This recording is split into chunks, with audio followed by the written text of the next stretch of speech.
Good morning, off-the-gridders. Brian calling from Online Land Sales with another edition of Off the Grid, your daily motivational and technical training for off-the-grid living.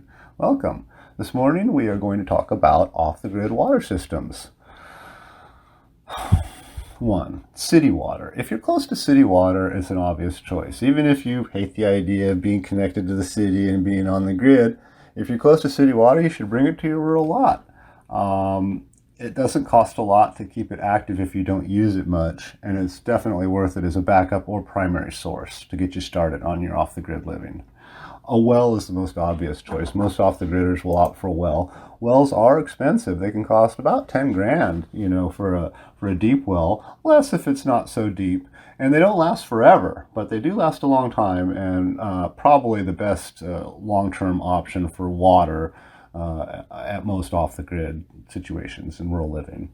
To get the water out of the well, you'll want to use wind. You can use mechanical wind power and just pump it out mechanically, or you can generate electricity with the wind and use an electric pump.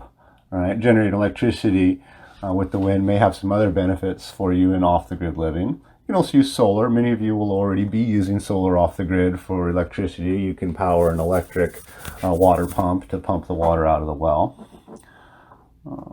You can use a hand pump. Hand pump is also a great backup. If you're not doing a lot of agriculture or raising livestock, a hand pump may be all you need if you're just pumping water for yourself and your family. It's a great, permanent solution that never breaks, almost never breaks, right?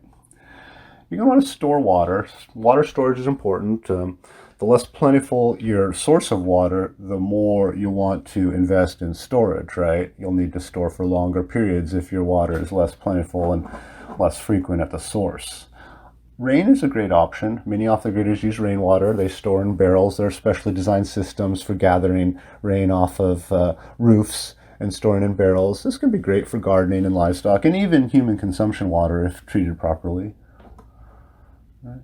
Hauling water is another great option. Many lots have tanks. Homesteaders will put large tanks underground or above ground.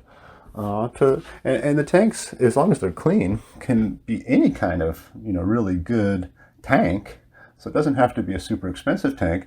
But for long-term storage, for say a prepper, may make sense. Even if he doesn't think he's ever going to use it, he can store it for an emergency. Or temporary storage. People who have temporary needs of water during the year but not ongoing may want to store large amounts underground or above ground. Or just as a regular buffer, right? Storage is an issue.